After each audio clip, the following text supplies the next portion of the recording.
আমার এই নেতৃবৃন্দ সবাইকে সংসদ ছাড়া সংবিধান আপনার সংশোধন করা উচিত হবে না।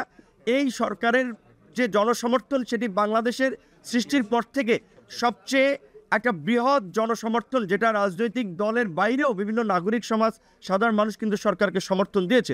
একটা গণ অভ্যুত্থানের পরে পৃথিবীর বিভিন্ন দেশে সংবিধান পরিবর্তন হয়, পূর্বের সংবিধান কার্যত স্থগিত করা হয়।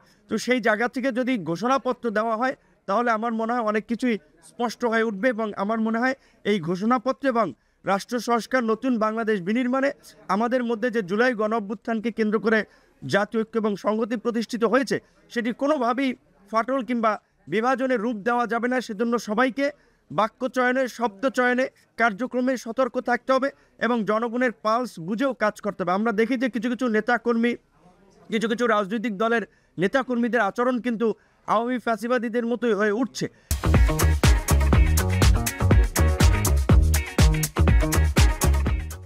এটি কিন্তু মানুষের মাঝে একটা উদ্বেগ তৈরি করছে, উৎকণ্ঠা তৈরি করছে যে তাহলে কি এটা আবার কোন বাংলাদেশ?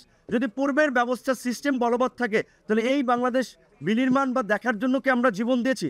কাজেই রাজনৈতিক দলের দায়িত্ব এবং দায়িত্ববোধ রয়েছে জনগণের প্রতি সহনশীল থেকে নাগরিকদের প্রতি সম্মান দেখিয়ে তাদের রাজনৈতিক কর্মকাণ্ড পরিচালনা করা। কোনো দলের বাড়াবাড়ি, হানাহানি, মারামারি, দখলদারি, চাঁদাবাজি এগুলো যদি চলে সেই দল কিন্তু জনগণের দ্বারা প্রত্যাখ্যাত হবে। আমরা সকলকে এই বিষয়ে সতর্ক থাকার আহ্বান জানাব। একটি গণতান্ত্রিক, মানবিক এবং জন আকাঙ্ক্ষার বাংলাদেশ বিনির্মাণের জায়গা থেকে এই গণ অভ্যুত্থান হয়েছে।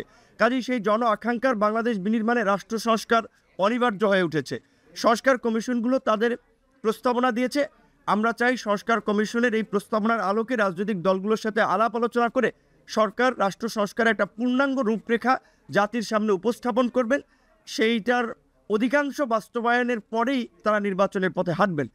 বিতর্কিত নির্বাচনে জনপ্রতিনিধিদেরকে অপসারণের ফলে এখন আর স্থানীয় সরকারে জনপ্রতিনিধি নাই, যার ফলে স্থানীয় সরকারের কার্যক্রম কার্যত স্থবির, জনগণ একটা ভোগান্তির শিকার হচ্ছে। তাই আমরা দ্রুত বর্তমান সরকারের কার্যক্রমে গতি আনার জন্য, সরকারকে গতিশীল করার জন্য জাতীয় নির্বাচনের আগে স্থানীয় নির্বাচন করার আহ্বান জানাচ্ছি। জাতীয় নির্বাচনের আগে যদি স্থানীয় নির্বাচন হয়, এই নির্বাচন হবে বাংলাদেশের ইতিহাসে সবচেয়ে গ্রহণযোগ্য, সবচেয়ে মডেল স্থানীয় সরকার নির্বাচন। কারণ রাজনৈতিক দলগুলো সরকারে গিয়ে যখন তারা স্থানীয় সরকার নির্বাচন দেয়, সেখানে তাদের আধিপত্য থাকে, প্রভাব থাকে, বিপরীত পক্ষের প্রার্থীদেরকে আঘাত করা হয়, হামলা করা হয়, মামলা করা হয়। এটি বাংলাদেশের গত 5 দশকের ট্রেন্ড আমরা লক্ষ্য করেছি। যেহেতু সংস্কার কমিশনও বলেছে জাতীয় নির্বাচনের আগে স্থানীয় নির্বাচনের পরামর্শ তারা দিয়েছে, আমরাও সরকারের প্রতি আহ্বান জানাবো যে অন্তত যদি এই জাতীয় নির্বাচন আগামী আপনার বছরের জুন জুলাইয়ে হয়, অন্তত এই আপনার মার্চ এপ্রিলের মধ্যে যেন স্থানীয় নির্বাচনের বিষয়ে সরকার একটা সিদ্ধান্তে পৌঁছায়, তাহলে সরকারের কার্যক্রমে গতি আসবে।